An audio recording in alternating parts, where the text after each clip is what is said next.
Yes. Yep. Yes. Yep. Good deal.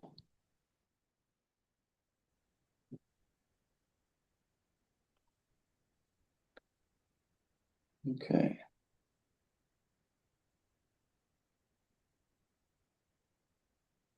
Get that going. Let's see.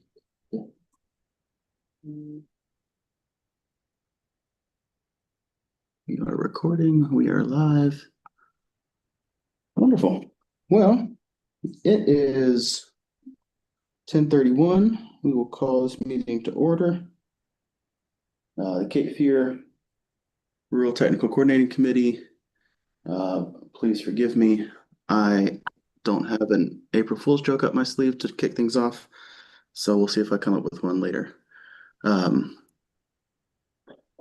As we do, we will start the meeting with a roll call. I'm going to go through the voting and alternate membership I have here. Once I get to the end, if I didn't call your name, please put your name and affiliation in the meeting chat. That'll help me with the meeting minutes. So, Helen Bunch, Present. Mo Meehan, I talked to her this morning. She's not going to be here. Matt Kirkland. Here. Okay.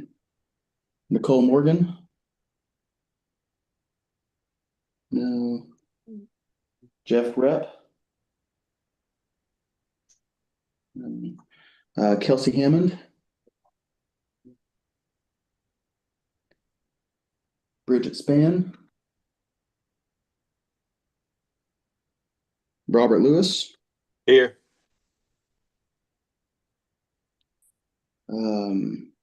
Josh Ward.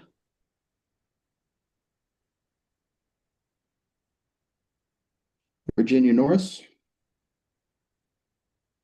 Present. Christina Burke. Ron Meredith. Present. Jeremy Smith. Here. Adrian Cox. Here. Philip Hart. Here. Nazia Sarter. Here. Jim Calvis.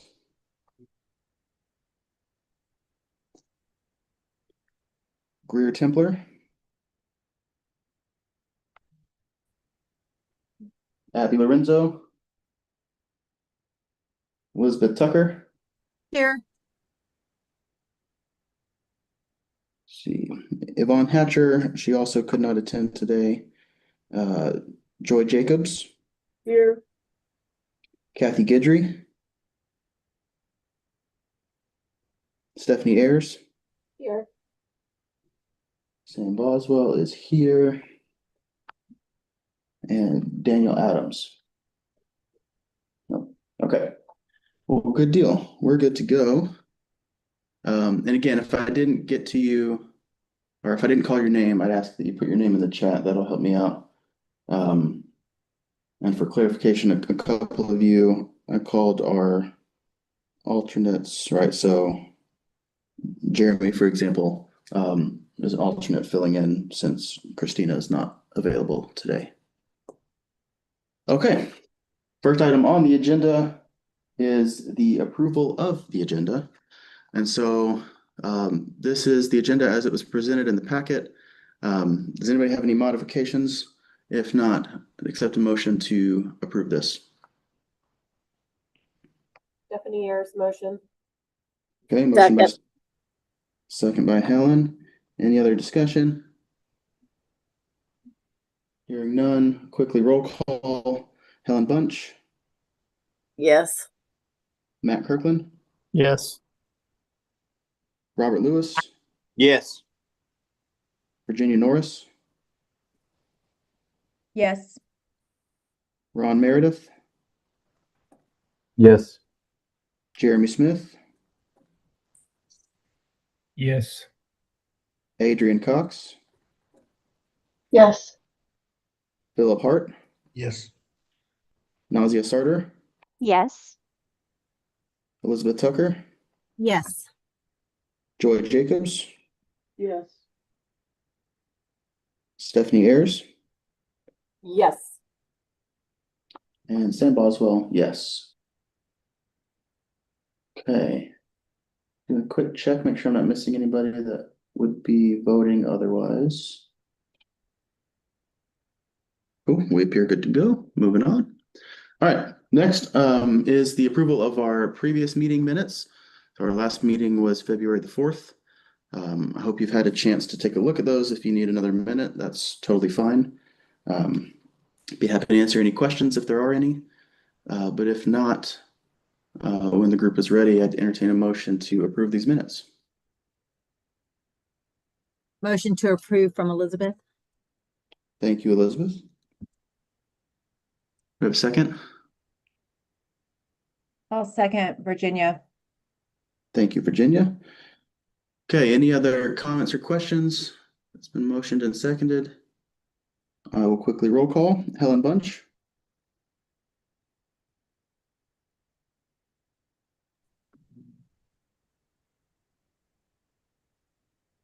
I can't hear you, Helen, just so you know. Matt Kirkland, Yes. Robert Lewis, Yes. Virginia Norris, Yes. Ron Meredith, Yes. Jeremy Smith, Yes. Adrian Cox, Yes. Philip Hart, Yes. Nazia Sarter, Yes. Elizabeth Tucker, Yes. Joy Jacobs, Yes. Stephanie Ayers, Yes. Sam Boswell, yes. Alrighty. Next item on the agenda is our public comment period. Is there anybody present who has any comment to offer? I did not receive any notice in advance, either, phone call or email or anything. And there's nobody else here. Yeah, can I zoom in on this? But this point of the meeting is for public comment, so if there is any, the floor is open.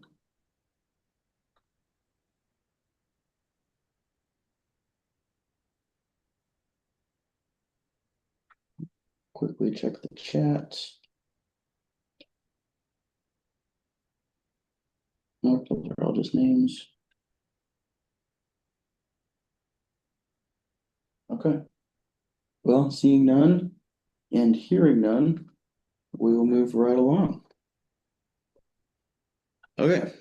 First up is a presentation from Ben Johnson with the STIP unit at NCDOT. And if you're there, I'll pass it over to you. You can I have the slides uploaded here. It's the same one from your last presentation. If you want me to just click through those, or if you have something different that you'd like to use, I'm good either way.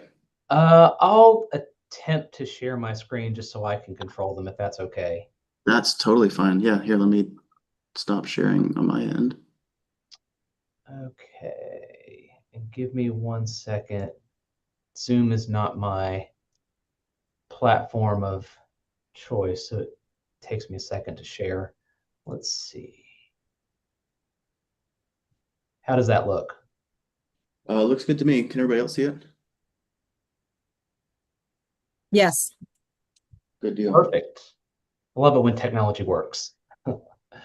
Well, thank you for having me. For those of you that don't know me, my name is Ben Johnson. I'm the STIP Eastern Region Manager for NCDOT's Division of Planning and Programming. I'm here to talk to you today about the confidence scope and cost estimate milestone that the department is beginning to roll out. So I always like to start with a little bit of background.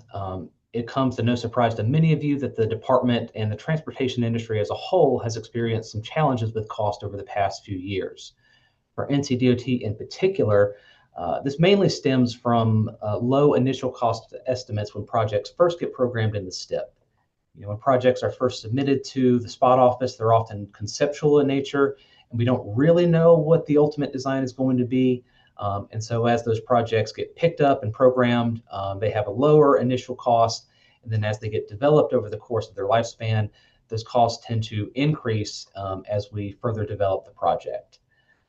We've also dealt with some challenges due to inflation and rising market conditions for labor prices and unit prices for our construction materials. And we've also had a challenge with our project managers not always updating estimates in a timely manner. And so we ran into an issue a few years ago where projects were getting advertised for let, and the bids we're getting back from the contractors were much higher than we had programmed. And then we had to account for those costs, which ultimately had a downstream effect.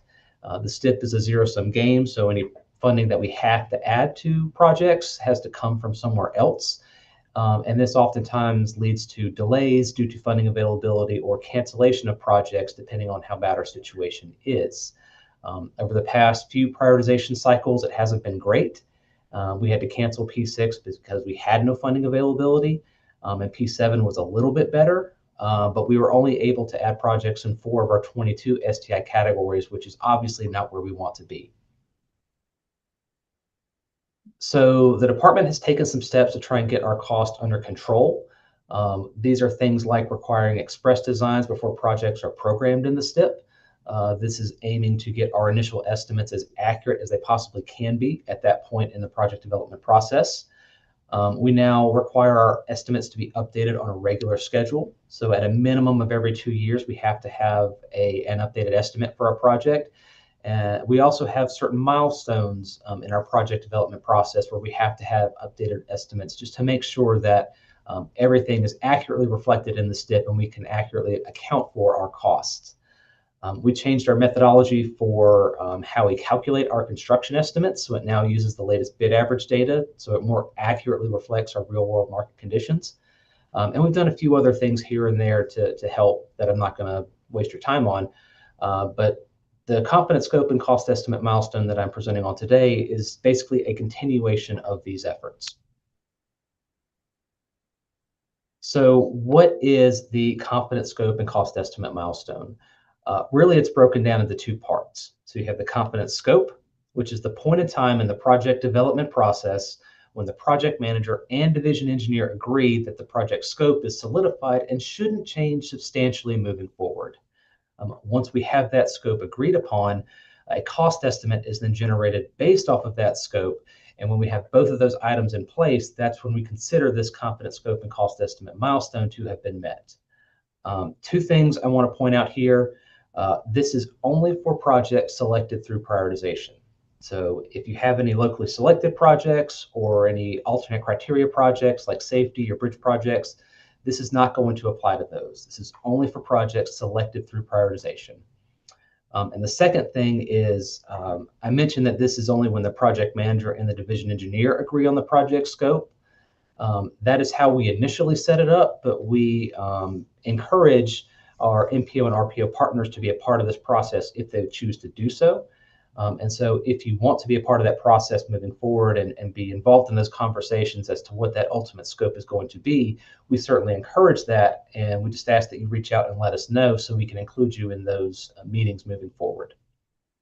The whole point of this milestone is to make sure that we have an agreed upon scope so we know what we're going to deliver. And then we have an estimate for that scope. So generally, we know what that project is going to cost, and that should limit our cost jumps moving forward. A future goal, eventually, we are probably going to require that any projects that we program in the STIP as scheduled for delivery have this confidence scope and cost estimate milestone met before we program them. The whole point of that is when projects are scheduled for delivery, which again is the status that is given to projects when they don't have to recompete in future prioritization cycles. We just want to make sure that those estimates are as up to date as they possibly can be. And so if we agree what the scope of that project is and we know what that cost is based on that scope before we give them that schedule for delivery status, that should limit the cost increases that we see moving forward as we go through future STIP cycles. It is our hope that by implementing this milestone that we're going to see fewer and smaller cost increases for our schedule for delivery projects, which should lead to more stability in the STIP which should keep more projects on their schedule that we're able to give them. It should reduce the number of delays we have to make for funding availability reasons, and it should allow us to more accurately plan and budget for future STIP cycles.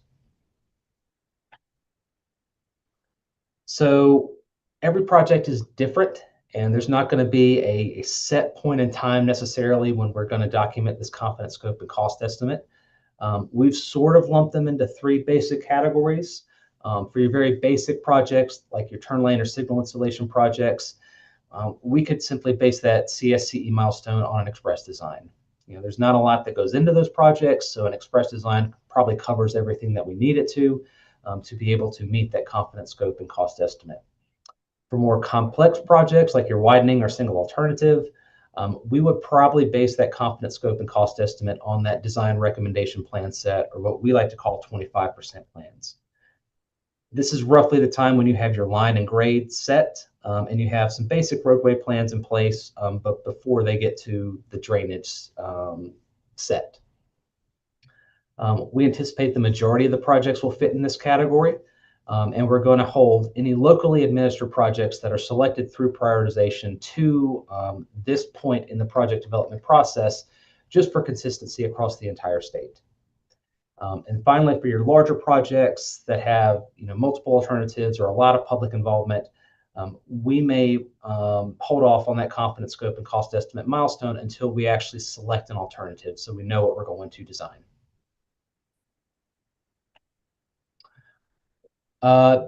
This again is just making the point that there's a lot of factors that go into the timing of this. I'm not going to read all these to you, and there are plenty that I could have fit on the slide that I didn't have room for. Just know that it's going to be a case-by-case basis as to when we think the confidence scope and cost estimate is ready to be set before we actually move forward with documenting it. So once we actually get to the point where we're ready to document what that confidence scope is going to be, we're going to use this project definition document, or PDD. This is basically what we're going to use to capture all the information about the scope that's been agreed upon by all parties. This are things like the purpose and objectives, limits, cross sections, all the details we can think to include are going to be included here and documented. The STIP description by design is supposed to be a little bit vague to allow the projects to develop naturally without having to go back and make STIP modifications every time there's a design change or a scope change or something like that. This is going to really hone in on the specifics so we can point to this and know exactly what we're delivering. Once this is approved by all parties, the project scope really shouldn't change moving forward. Obviously, you're going to have minor tweaks and adjustments, which will be okay. But if there's anything major that has to change, we're going to require all parties to come back, revisit that scope, re-agree upon it, and redocument it in another form. If there are cost changes that are associated with that change, that could result in delays to the project to balance up, or a discussion on what other projects may need to shift schedules to account for the additional costs that are coming to this project. One thing I want to point out on this slide is this parentheses, not person changes, in that second to last bullet. All that really says is if we go to the point where a project is submitted, it scores up and is funded, it's gone through the design process, and we've gotten to the point where everyone has agreed upon a confidence scope, and we've generated that confident estimate based on that confidence scope, we are not considering a local government agency from pulling their support for the project as a valid reason for killing the project. If we get to the point where we have documented what this confidence scope is and it's in the STIP and it's ready to go, we're going to move forward even if a local government agency decides to pull their support for the project. So that is all that means, and we just want to make sure everyone is aware of that, because I don't think not person changes really conveys that very well. So I just wanted to point that out. So once we get to the point where we've documented the confidence scope, we are going to generate the confident estimate. So really, once that project definition document is submitted and agreed upon, the project manager is then going to begin generating estimates based off of that confidence scope. We have a standard procedure where we generate cost estimates that ultimately end up in my inbox. And so they are going to generate these estimates. And then when the division engineer gets to sign off on this cost estimate, they are going to click a new box that's been created in our system that puts this bolded, circled red statement on that memo that gets sent to me. And this simply denotes that this cost estimate is for the CSCE milestone. So once we have that project definition document in place and this signed memo in place, we're going to save these documents in the project files, and that's when the confidence scope and cost estimate milestone will be considered to have been met.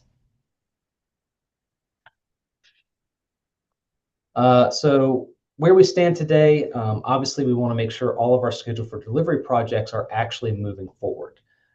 We have statewide about 475 projects that have been selected through prioritization and are scheduled for delivery as of October of last year. Most of those were scheduled for delivery from P3, P4, or P5, so it's been a while since they've been in the STIP.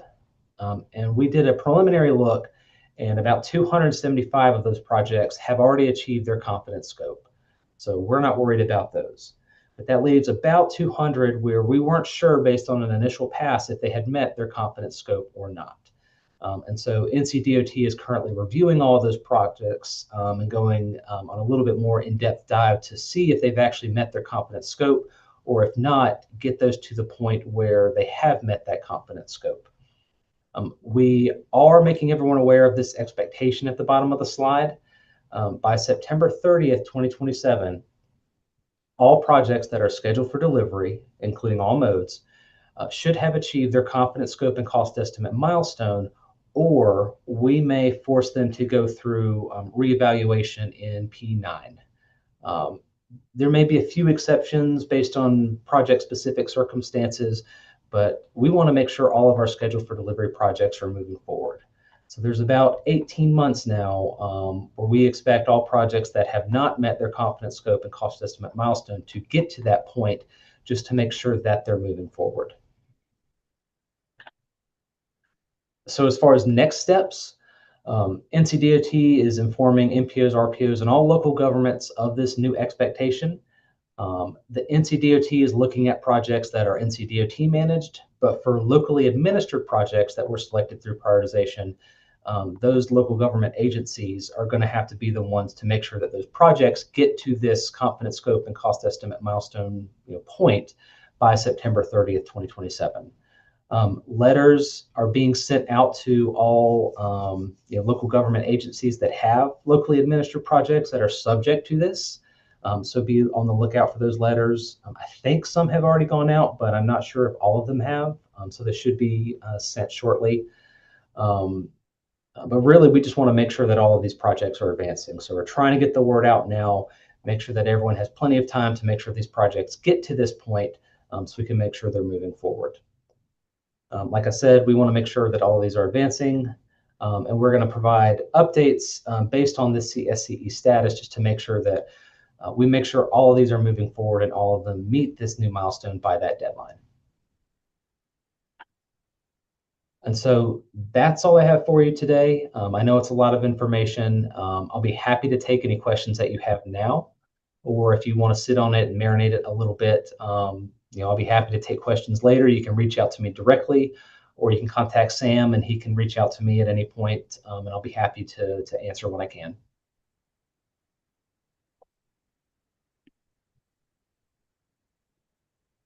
Thanks, Ben. Does anybody have any questions for Ben at this time?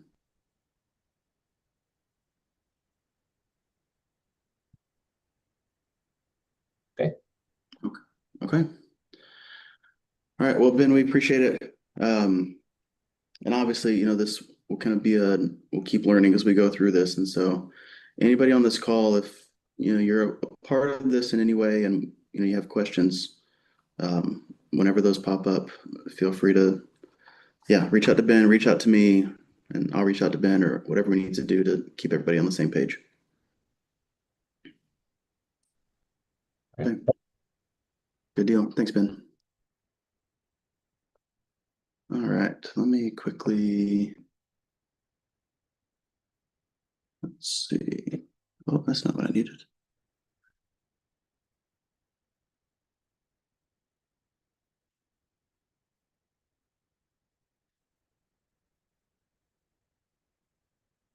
All right. Can y'all see my screen now?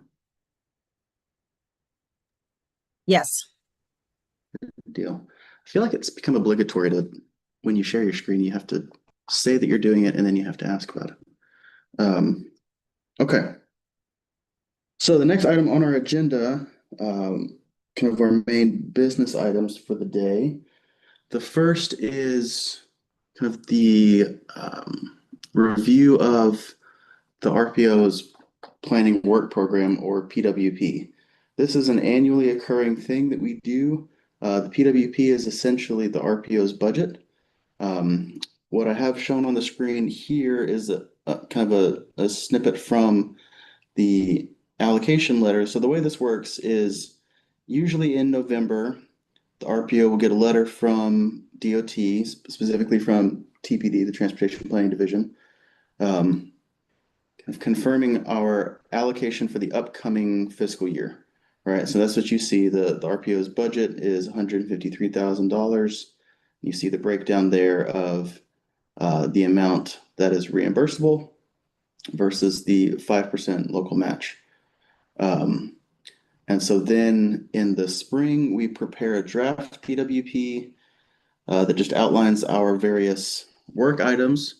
I have here, again, snippets of kind of the main overview of what those categories are. And again, this is given to us by DOT, and this is what the RPOs go by. From here, we kind of budget out our time on what we expect to be working on throughout the year, and they again lump into these general categories. I send it to Nazia. Nazia takes a look at it. She gives a thumbs up of okay, nothing seems that too wacky, and so now I'm bringing it to you for your review and recommendation prior to the TAC meeting next Friday on the 10th. Does anybody have any questions? Again, this is pretty standard. Our budget isn't changing in the upcoming year. This is a couple of years in a row now with the same. We had an increase a few years ago, and it stayed the same since then.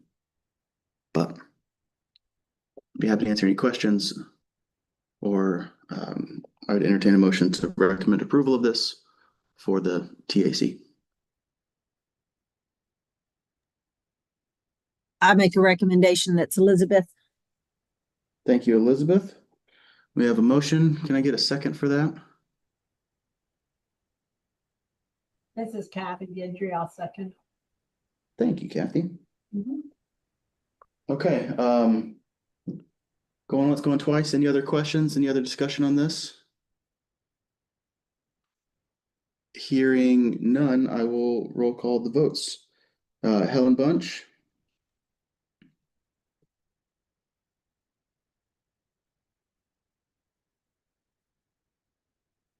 Just so you know, Helen, I see your name on the participants, but if you're trying to unmute, I can't hear you still. Matt Kirkland, Yes. Robert Lewis, Yes. Virginia Norris, Yes. Ron Meredith, Yes. Jeremy Smith, Yes. Adrian Cox, Yes. Philip Hart, Yes. Nazia Sarder, Yes. Elizabeth Tucker, Yes. Joy Jacobs, Yes. Kathy Gidry, Yes. Stephanie Ayers, Yes. and Sam Boswell, yes. Good deal. Thanks, everybody. Sam, can you Uh, hear me now? Yes, ma'am, I can. Okay, thank you. Yep. Do I have you as a yes on that item? Yes. Wonderful. Thanks.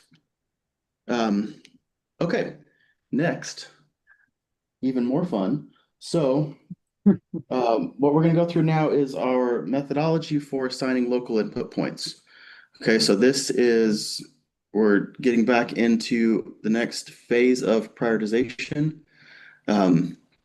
And so for those that may remember, we did this 2 years ago, but I think a few of you are new additions to this TCC since then, so this will be new information. And so we're going to go through what this methodology is, why we have it, how it works. If at some point you feel like I'm explaining to you the rules of a board game, it's kind of because I am. So again, to recap with kind of our main terms here, prioritization, that's just our big name for the process that we go through where we assign data and scores to projects that we have submitted. We being the NPOs and the RPOs across the state, as well as the 14 NCDOT divisions. The STIP is the acronym for the State Transportation Improvement Program. That's just the 10-year document that contains the funding and the schedules of projects that have been awarded that funding. And then programming is just the term, is DOT's other term for assigning the funding and the schedules to projects. So where we are, or I guess kind of the really, really big look at how this all works. We have our long range planning, right? That's what we do at the RPO. That's what a lot of you do at your municipalities or counties. And then this project scoring window that takes in prioritization can be cut in half, basically, of we submit projects. So we have kind of rules around how many projects we can submit and what types of projects we can submit. And that's a several months process that we went through last year. And then the second part of this is then we get to assign local input in the form of points to boost projects that our region deems kind of most important / trying to give them just an extra boost in this competition for available funding. And then from there, the highest scoring projects are matched with available funding and scheduled in the STIP. Okay, so this is kind of the outlook of what I said from last year, right? We talked about prioritization, gave the 101 of it back in our June 2025 meeting. In late July, we met with each county and all the member jurisdictions contained therein to discuss what projects we would consider submitting.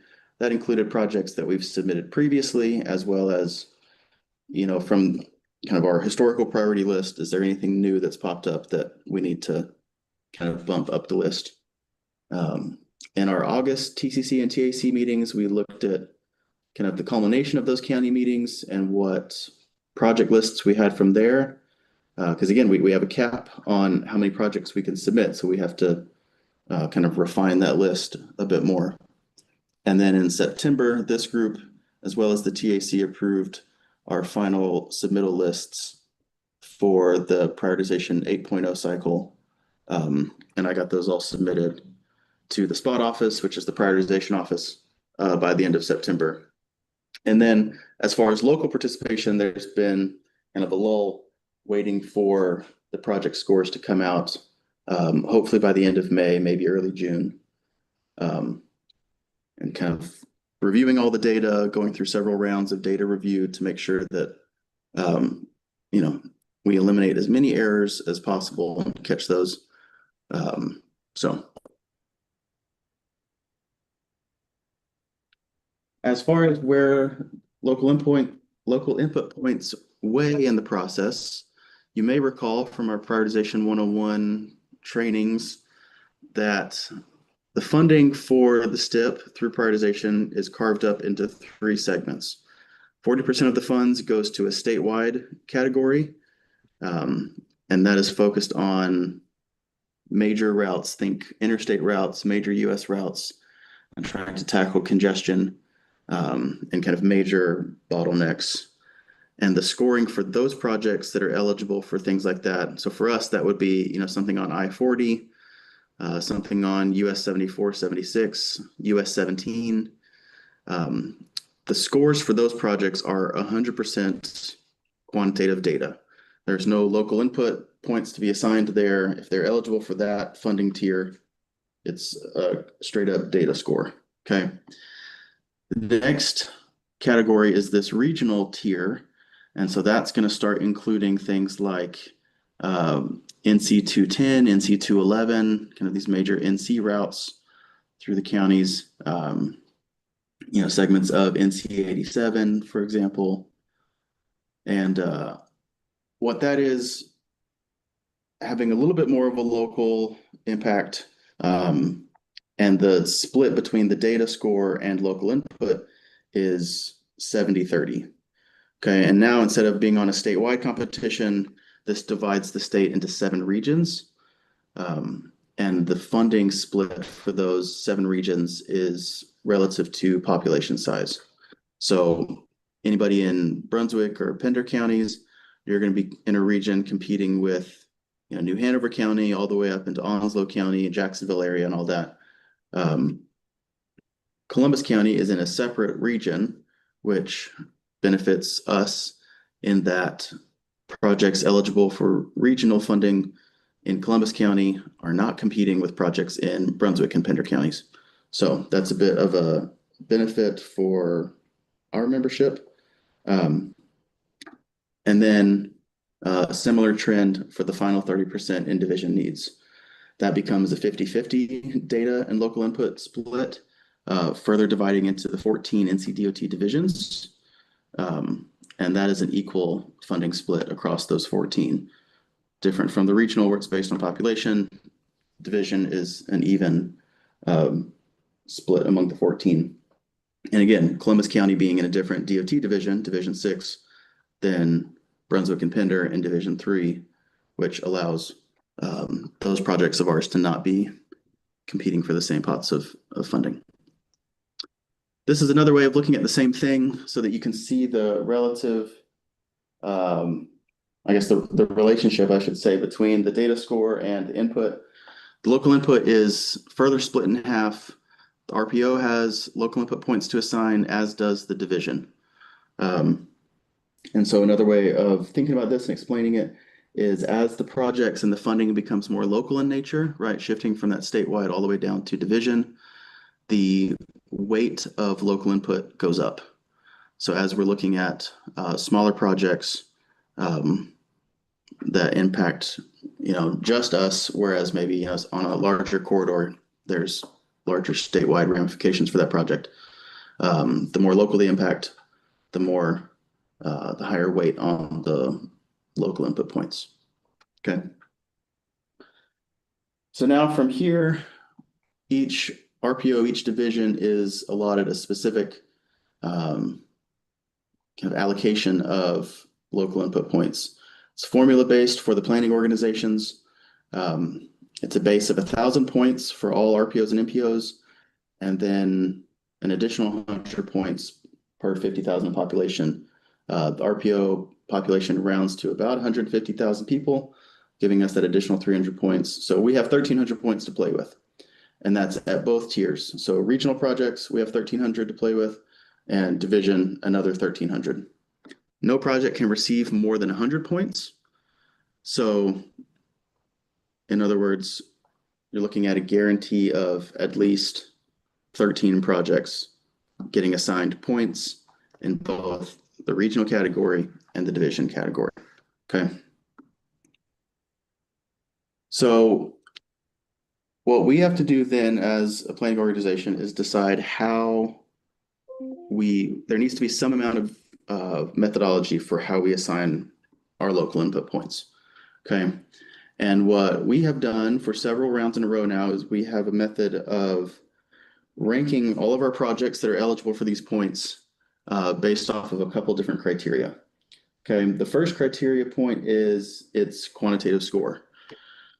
If it doesn't have a good quantitative score, its chance for competing is really not there. So one of the major factors in whether or not we assign points is by the data, did it score well at all? Okay. From there, we have a measure for division support. And this is where our main change from last round's methodology comes in. But before I explain the division, let me explain the next one, the county priority. So what we will do, what all of you will see in the coming months, throughout the summer months and into the fall, is just like we did for deciding which projects to submit. We will have county meetings with our county members, our municipal members in each county to rank essentially all of the projects that competed for funding. And the way that we'll do that is not a complete, 1 through whatever ranking, top 25 style, but instead we will rank them into 4 different categories of high, medium, and low, and none, to assign kind of these weights, 100, 75, 50, and 0 points. And I'll remind you then, just like I'll say now, right, we've already refined our priority list to submit projects. We have to refine it further here. So through this process, when projects inevitably, because for the county priority, we try to split them into these 4 categories evenly, right? It would be very easy to say that all of our projects are high priority. But that's part of this process, is we just really have to whittle it down. So there will be projects that go into the low priority and into the non-priority. And that's just part of this prioritization game that we're playing. That will in no way, be a definitive, this project doesn't matter to us. We're just getting what we can get through this particular mechanism. So we assign a high, medium, low, and none priority ranking. Kind of the initial draft that I'll bring to those meetings will basically be carving up the projects based on score. Here's the, top scoring quarter of projects that will get high priority, and we'll kind of start the discussion from there. We used to ask the division to do essentially the same thing, rank them high, medium, low, and none in 4 equal categories. But as a way of shifting more of the work of this methodology back onto the RPO instead of the division, we changed it for this round. Instead of division priority, division support. And that will be me coordinating with the division to assess which projects, basically to measure the likelihood or the probability of them assigning points on projects. Is there a high probability? Do you think that this project has a strong chance to get points, a medium chance, and so on? So I'll meet with them hopefully before we have these county meetings, so we have this information to go off of. And the way that it's written in the methodology is that it will be on the RPO to interpret these high, medium, low, and none, trying to not put the division on the hook for all of this. And the equal split into 4 categories is not a factor anymore. So there may be 2 or 3 high priority projects, a big batch of medium of they might get points. We have to wait and see, right? Because the division is assigning points across several different planning organizations, not just the Cape Fear RPO. And then there also maybe several projects in the low or none that frankly just didn't score well enough to kind of be a factor for local input point consideration. So that particular criteria point, the division support, is the main change to our methodology. For those who remember 2 years ago, everything else has stayed the same.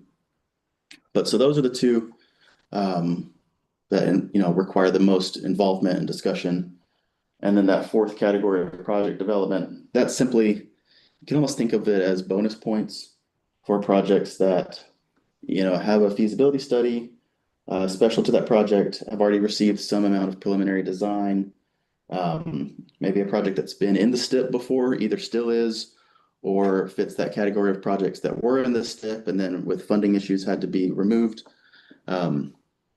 Projects that already have right-of-way acquisition happening, projects that are a sibling. So, in our region, one of the main examples of a sibling project are the NC 211 widenings. We have one under construction now, so the next section is considered a sibling. And then points for any project that's currently in the STIP, trying to again boost those and keep what we have in the STIP, keep them moving forward. So what I will do as we get these projects and all their data score and all this is put this into a rubric essentially. And for each division and the regional tiers, we'll create a ranking of projects based on this criteria.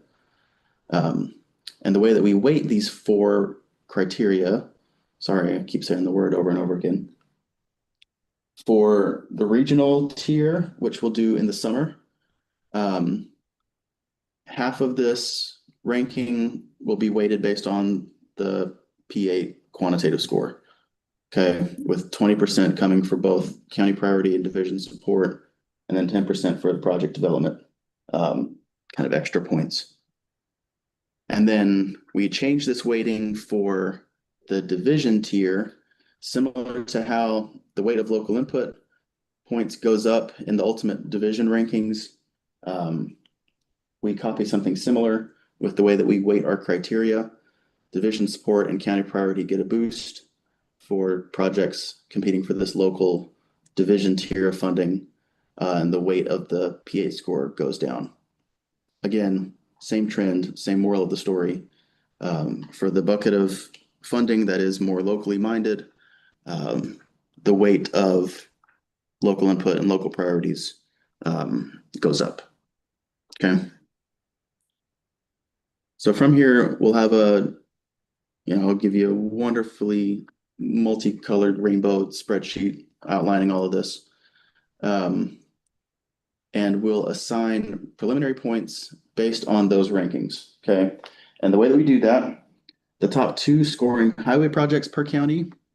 So 6 projects total right there, 2 for Brunswick, 2 for Columbus, 2 for Pender. The top 3 scoring non-highway projects across the entire RPO. So you could have a ferry project in Brunswick County, an airport project in Pender County, and a bicycle and pedestrian project in Columbus County. It could shake out any number of ways. So 3 projects there, and then the remaining points will cascade to the next highest scores. Okay.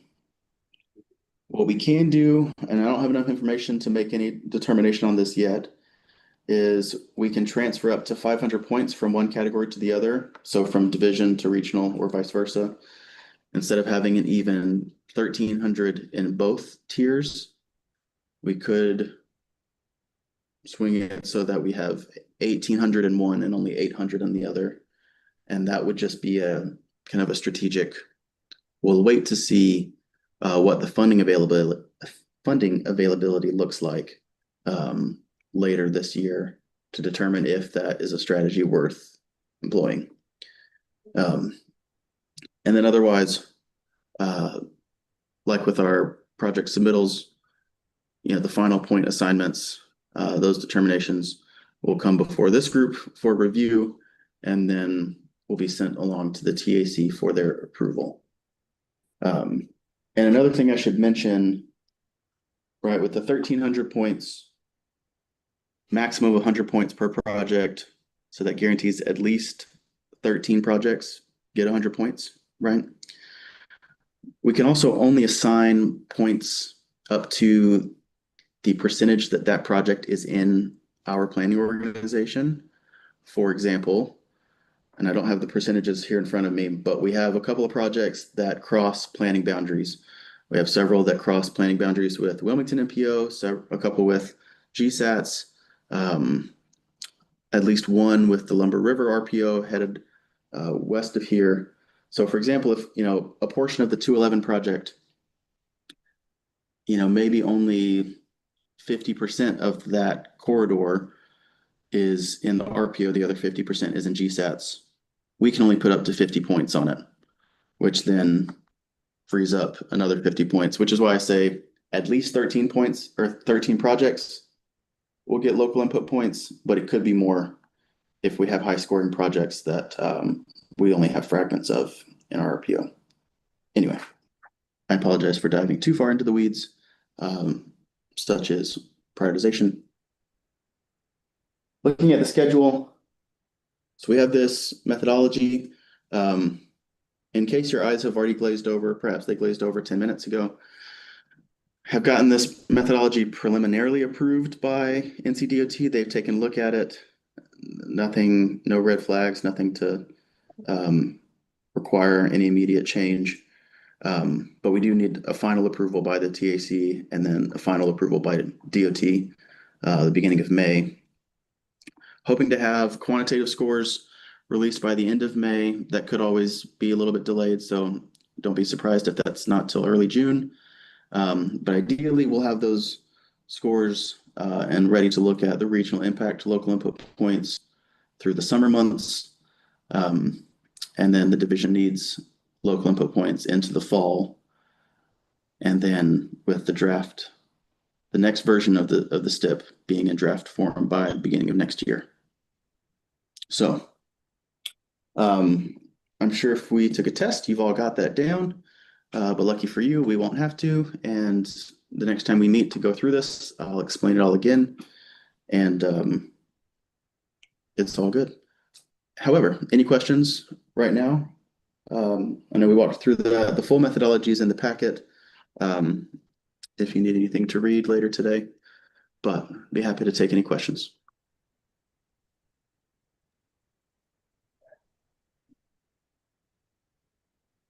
Sam, I'm so sorry. Did you need a motion on this? I did. I didn't even ask for it yet, but Elizabeth, you know all the things. Yeah, So yeah, if there are no if questions, you're ready, if everybody's ready, I'm ready to make a motion on it. I would love a motion. I think everybody else has muted me. So am I hearing a motion from you, Elizabeth? Yes. All right, I've got a motion from Elizabeth. Can I get a second? I'll second. It's Virginia. Awesome. Thanks, Virginia. Any other questions? It's either a really good thing or a really bad thing. We're going to go a really good thing because it's Wednesday and we're going to be positive. All right, I'm going to roll call it. Helen Bunch, Yes. Matt Kirkland, Yes. Robert Lewis, Yes. Virginia Norris, Yes. Ron Meredith, Yes. Jeremy Smith, Yes. Adrian Cox, Yes. Philip Hart, Yes. Nazia Sarder, Yes. Elizabeth Tucker, Yes. Joy Jacobs, Yes. Kathy Guidry, Yes. Stephanie Ayers, Yes. and Sam Boswell, yes. Wonderful. Thank you, everybody. Okay, before we get to the final kind of grouping of reports and things, one other thing. Oh, wait, oh, there we go. One other thing to bring before you guys for possible endorsement or discussion. This is something new that's popped up in the past couple of weeks. And so let me walk you through it. There's also a bit about it in the packet if you had a chance to look at that. But at the February TAC meeting, there was some discussion about how to further engage the unincorporated portions of the county throughout the RPO. That, there's not a municipality there, obviously it's unincorporated, but we're thinking things like the Waccamaw area of Western Brunswick County, or even like the Winnebago area. Think Maple Hill, Rocky Point, all these different Delco area, Riegelwood, all these areas that are significant communities throughout the RPO, but may not have a mechanism for kind of specific participation. And so the TAC members were discussing that and kind of tossing around ideas. And that conversation has continued since that TAC meeting, and has kind of taken shape into this proposal, this idea of creating a role titled RPO Community Liaison, or for short, RPO Liaison. And what that would look like is RPO liaisons would be a title designated for kind of two things at once. So I'm going to work backward on that two bulleted list. One, unincorporated communities within the RPO boundary. This would be at the discretion of the county commissioners that sit on the TAC, right? We've got a pair from each county, and working with them to designate individuals that they feel confident can represent those communities within the county. And then as well as RPO municipalities that do not have a seat on the TAC, so like an active voting or alternate member. For example, let's look at Columbus County. We have voting members from Whiteville and Sandyfield with an alternate from Fairbluff, but perhaps there's not an active designated person from Tabor City or from Chadburn. And so what this would do, if anyone is familiar with the kind of the structure of delegates and board members for the COG. So the COG has, just like the RPO, a lot of members, but a smaller executive committee or board that meets regularly. However, each community within the COG has a COG delegate, right? They are the appointed person to, when the COG has its annual meeting in February, they are the main person invited to attend on behalf of their community. They are the ones responsible for relaying information back to their local board or council on the activities of the COG. This echoes that structure in that it would designate a specific person on a local council to be the contact point or the liaison to the RPO and its transportation planning activities. Usually when I send out meeting updates, public notices, things like that, I default to the mayors of each of these communities so that it's not purely limited to folks that participate in TCC or TAC meetings, but perhaps there's a local council somewhere where the best fit or just the preferred fit for who to be the contact point with the RPO for things like prioritization, when we have our county meetings, or for things like CTPs. Maybe the mayor isn't the person that council wants. Maybe there's a council member that either has specific availability to participate in these meetings or just specific interest in transportation. Anyway, this would just formalize how that works and give me a point of contact, kind of this liaison role. And they would be, as they frankly already are, invited to TAC meetings, TCC meetings, these local input workshops that we do associated with prioritization. They would be the point of contact getting those invitations and agendas and whatnot. This would not change or alter our official TCC or TAC structure at all, right? They're not voting members of either of our formal committees, rather just a designated liaison to make sure that everybody's getting the information, so everyone has an opportunity to participate. And they could, just like anyone, they can attend these meetings and speak up during the public comment period, or chat with me after if there was something brought up in the meeting that, oh, hey, our town wants to know more about that. We've been a little out of the loop. How can we, patch back in?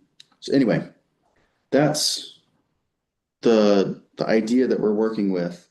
That Commissioner Williams, our TAC board chair from Brunswick County, and a few others have kind of put together, and we've been discussing. And the TAC will discuss this further when they meet next week. But I also wanted to give you all a kind of a rundown of this idea, get your thoughts, get your questions, any other recommendations surrounding this topic, anything. Also, obviously, having your endorsement would be great, kind of vote of confidence for the elected board next week. But anyway, all that said, I'm rambling now. Are there any questions? Any feedback on this idea? I do have a couple of concerns, I guess. Sure. What's up? Maybe clarification. Yeah. These would be people that are not elected by the general public. They're sort of nominated by the commissioners in each county. Is that what you're saying? Yes, ma'am, that is correct. And the areas that you mentioned are small towns. Maybe they're not legitimate towns, but I know like in Brunswick County, these are just areas of the county. It could be that, you know, the people in those areas are not, they don't necessarily agree with whom the commissioner selects. They don't feel like that person, you know, shares what their concerns are. What would happen in those situations? That's a good question. And I mean, I'll be blunt and honest that I couldn't tell you exactly what would happen depending on the feedback that we get, the comments that we get for, you know, hey, take a look at this road or this intersection. I'm not seeing it on your radar at all. And that's kind of the input we're looking for, is just these, are there gaps that we're leaving unattended? And so if this is somebody from that community, whether they, I don't know. I don't know how to speak to, you know, obviously they're not kind of a publicly elected official. But they might have a recommendation just like we would get in any other, you know, public meeting, public workshop where folks show up and say, hey, take a look at this. This is a big deal. Maybe not everybody thinks it's a big deal, but it was a big deal enough for someone to make a comment. And so the RPO, and, you know, especially if it's unincorporated, we'll patch in the county, we'll talk to DOT, we'll take a look at whatever the comment is, just like we would with any other public comment. But at the end of the day, things like our CTPs and prioritization, we have kind of formats for which we go through and verify the need of these projects and things. And if ultimately their recommendation amounts to something that we can't justify putting higher on our priority list, then that's just how it goes. But so it's definitely not necessarily lending them any amount of authority to jump in line. It's just making sure that, you know, perhaps there is something that we're blind to, that if we can just have a couple other voices at the table, they might uncover that, and then we'll do our due diligence to look into it. But yeah, it's a great question of, can we address whether or not they represent the consensus? And to be frank, that feels completely out of my control either way. So Yeah. I just think it's going to be very difficult to do. I'm not saying it can't be done, but certainly to make Sure. everybody happy. A lot of, or in our situation, typically these people that are in this category and maybe don't have any elected representation, they also don't understand what I guess really the processes that Mhm. our groups have to go through. So Sure. I think the education that could be gained by doing something would be good, but if that education needs to go to the whole group of Yeah. interest, because the interests are so varied, as opposed, I think, just maybe to one person. Right. Well, and yeah, absolutely. You know, the main way that we do things, you know, we're not changing, you know, this isn't gonna flip how we identify projects, how we identify, you know, needs for updated plans or anything. And yeah, whoever these liaisons are, especially in these unincorporated communities that you're talking about, there will be a burden on them to learn how things operate, right? They may have comments, they may have ideas, and that will fall on them and me, frankly. Some days I don't know if I'm a planner or a teacher, but yeah, we'll need to talk about it. If they're going to participate in workshops, if they're going to sit in and listen to board meetings, and want to make heads or tails of it, there will be an amount of education that they'll need to work on to understand how these things work.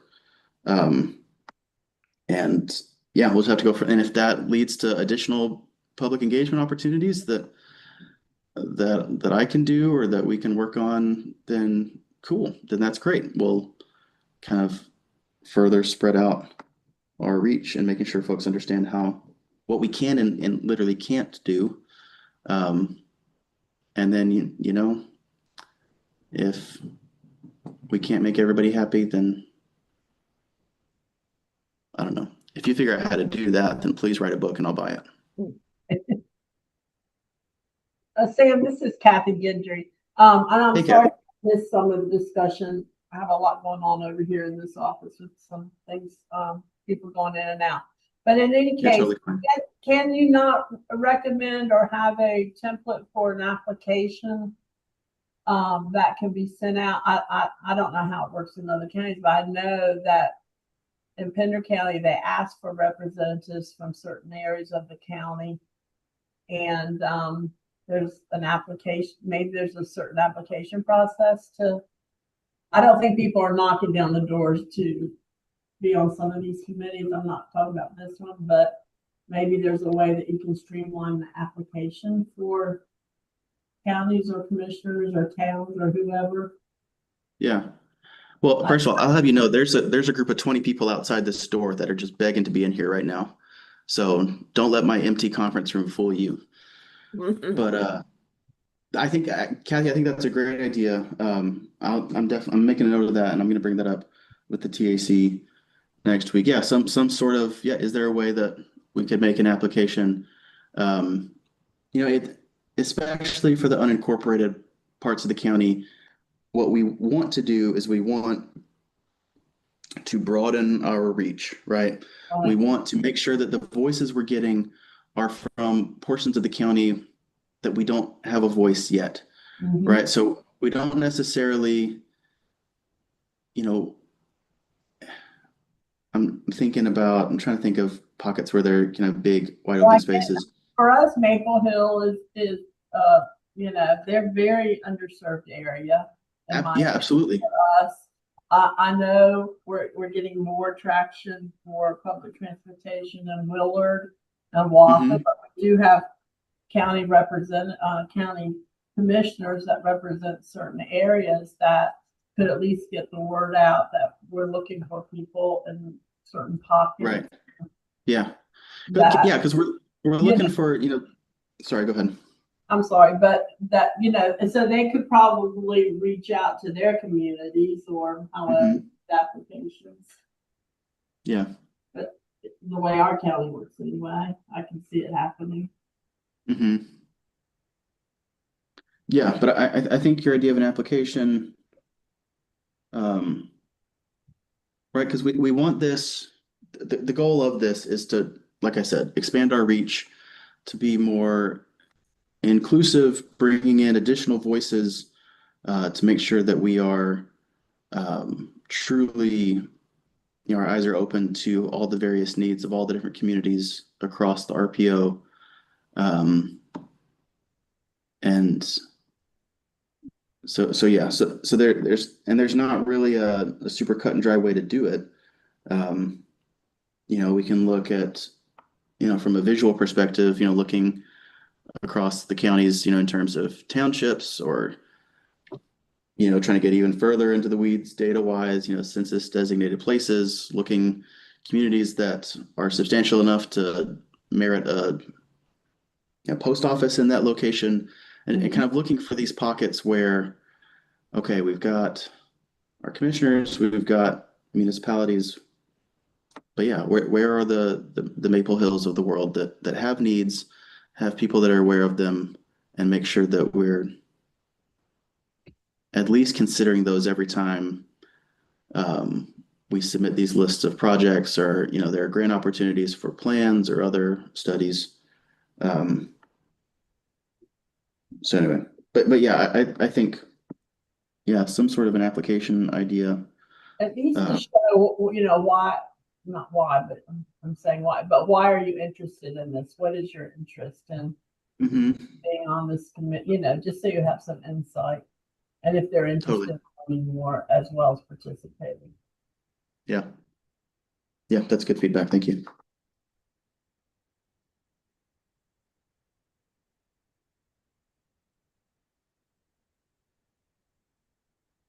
Are there any other Any other thoughts on this?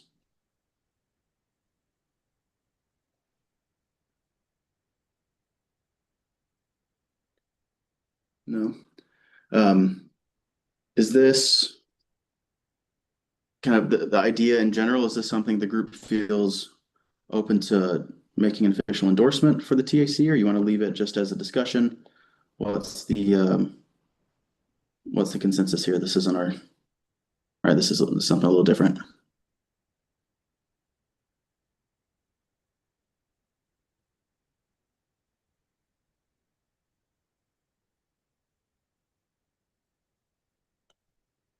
Okay. My preference is discussion. Sure. That's what I'm gathering.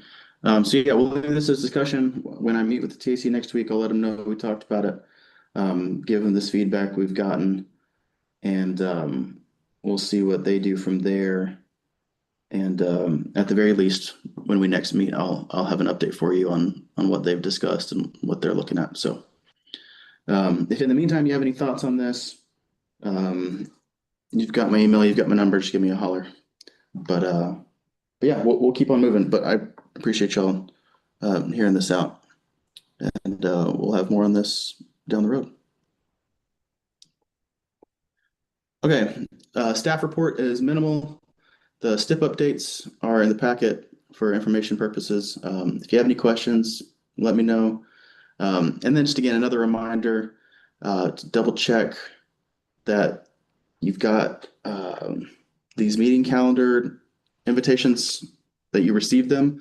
For whatever reason, when I did a big kind of blast of these back in January, there were several folks that, they got trapped in some, email jail or something somewhere.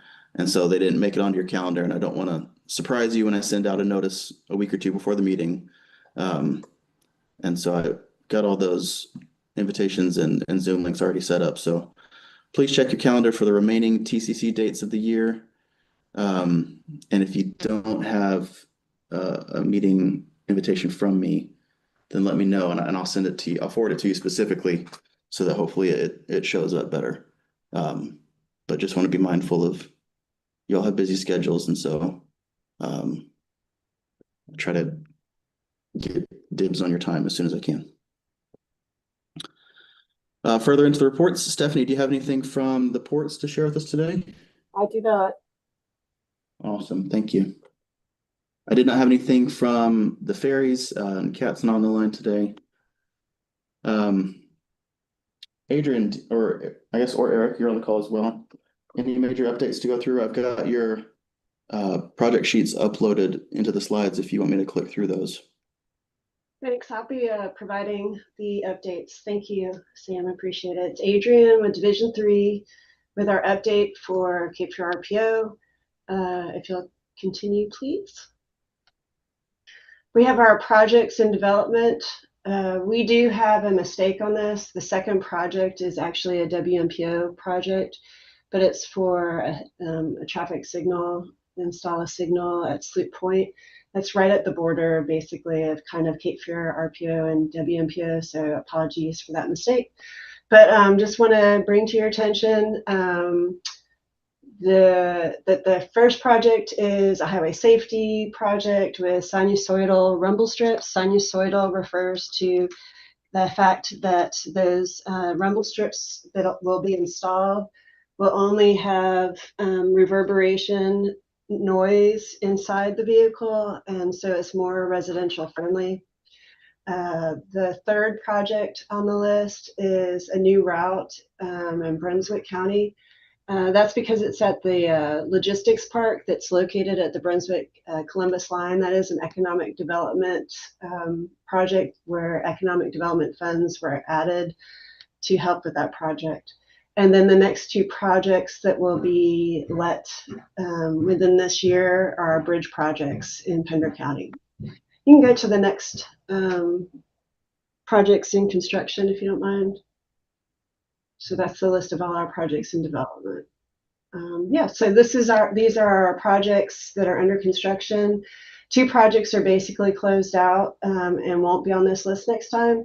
So that's the replacement of the bridge along 210, as well as the bridges or the bridge along 211.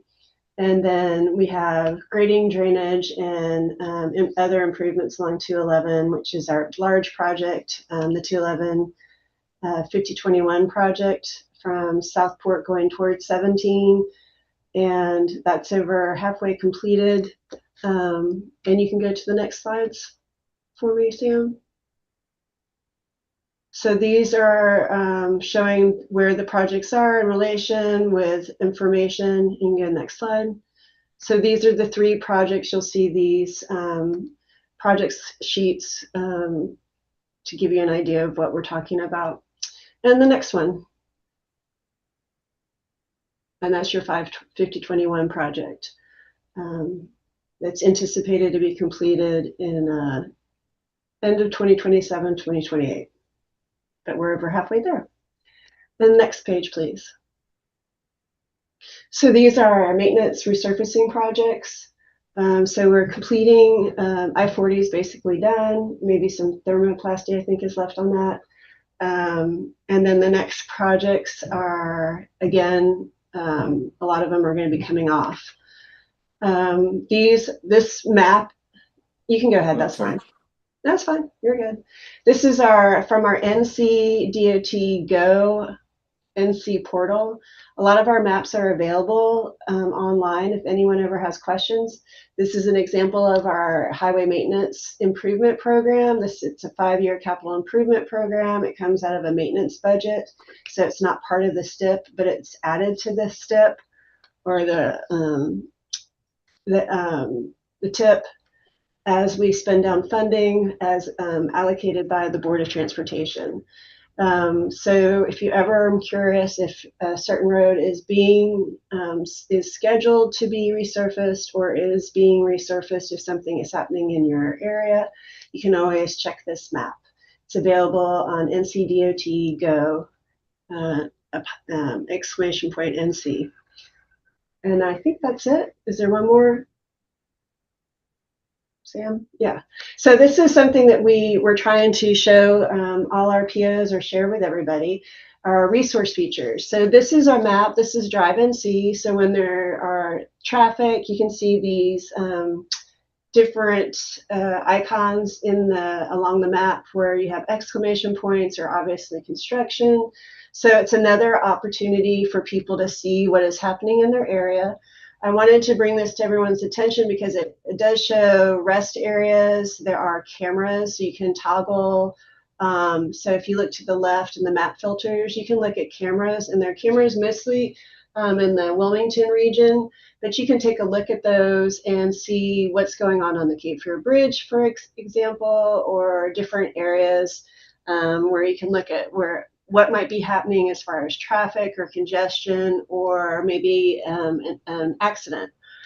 Sometimes you can see that on the cameras, but it gives you a real time. I think there's a little bit of a lag, but still it gives you a better idea of what's happening in our area. So that's just some of the information. I will point out also incidents, upcoming incidents. Sometimes that refers to road work. So if we're doing nighttime construction, and you can tap on those projects and those little icons to get a little bit more information. But it's a great resource. I totally recommend sharing it with citizens and others as a great resource for understanding and having a better appreciation for all the tools and GIS mapping that's available to our community and citizens. And that's it. If anyone has questions, please let me know. Thank you. Thanks, Adrian.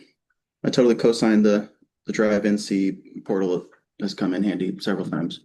But any questions for Adrian or anything Division 3 specific?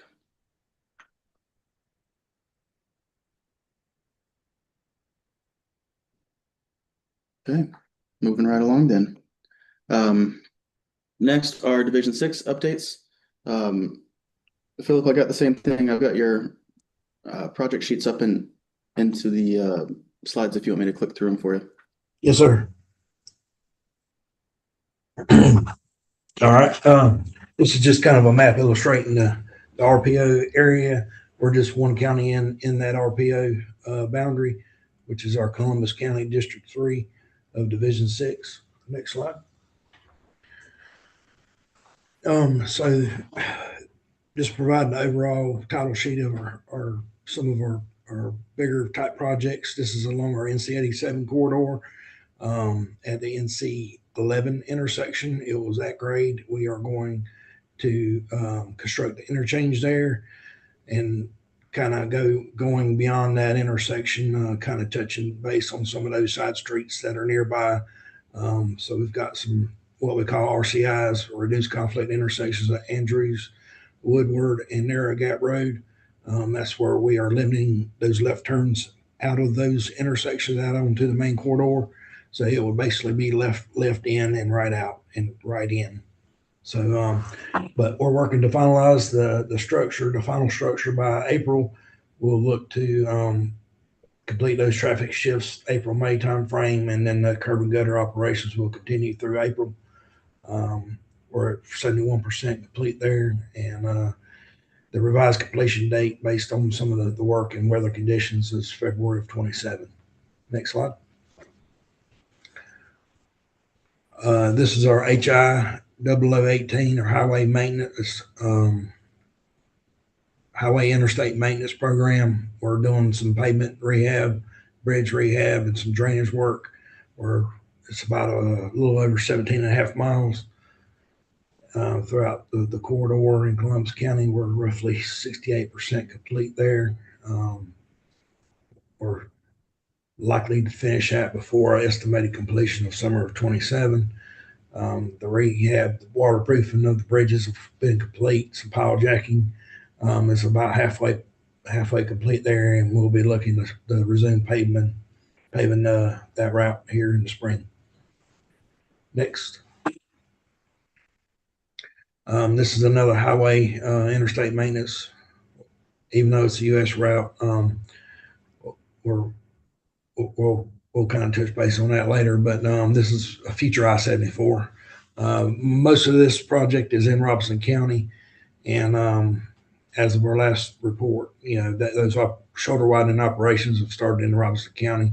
There's just a very small portion in Columbus. We're roughly a third of the way done on that, with estimated completion this summer of 27. Next slide.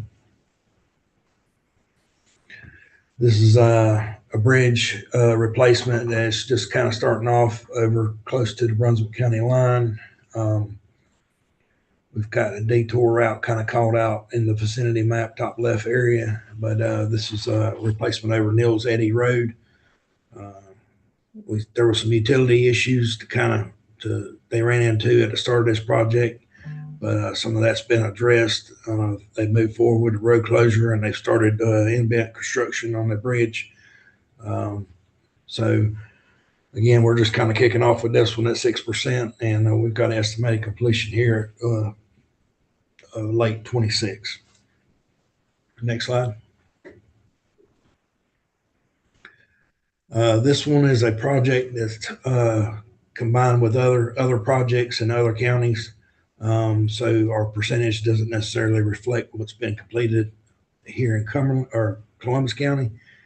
But overall, I want to say there was about maybe 4 or 5 intersections lumped together as one project. So overall, we're about 50% complete. But they're probably going to come to Columbus County towards the end. They're probably going to address some of those that are in the Cumberland and Bladen counties, and then work their way down and east to Columbus. So not a whole lot here as far as completion. Next slide. This is kind of on the southern end of Whiteville, if you will. The US 701 Business, Madison Street, at Lee Street and Franklin Street, kind of got skewed intersections coming together, building a roundabout there. It's not started yet, but it was awarded to Highland Paving Company, and the estimated completion date is the end of this year. Next slide. The remainder of the report basically is a chart format. This is a lot of our highway maintenance improvement plan type projects where we're doing like resurfacing, seal treatments, maybe some guardrail, a little bit of concrete, things of that nature. Try to call out any primary routes and potential secondary routes that would be impacted. Associated completion dates and progress are reflected. Next slide. This is kind of continues our highway maintenance improvement plan, some of our bridge projects and some other safety projects in the area of Columbus County. Just kind of noting those let dates and estimated costs associated with those. And with that, I'll take any questions. Or if you have any, you can follow up with my contact information's at the bottom, or you can reach out through Sam. Awesome. Thanks, Philip. Anybody have any questions for Philip? Anything Columbus County Division 6 related?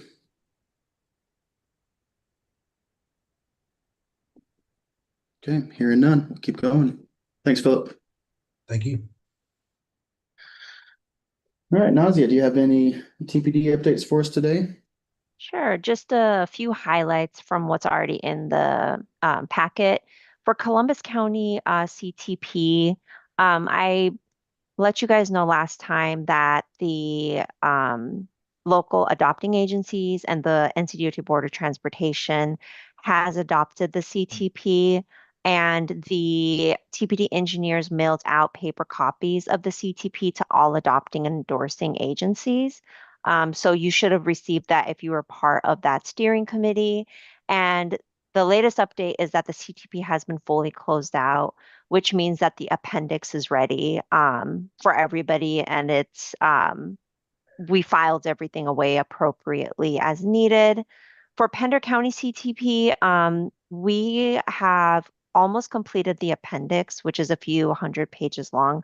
And Sam likes to joke it's great for night reading if you want to relax. It's really not. But that one is pretty much almost done, except for the project sheets, which we're still working on. And then the report itself, we are getting that ready for production, hopefully sometime this month. Everything else is in your packet, and I think I've already highlighted it in previous meetings, but that's all I have. Thank you. Awesome. Thanks, Nazia. Anybody have any questions related to that? No? Okay. Let's see. Kim, if you're still on the line, do you have any IMD updates for us today? Yeah, thanks, Sam. Just a couple quick updates. We did finish our annual call for our grants for applications for the Bicycle Helmet Initiative. Those awardee statuses will go out this week. They were supposed to go out yesterday, but we're still having some scoring and making sure that everybody who did a well application gets awarded.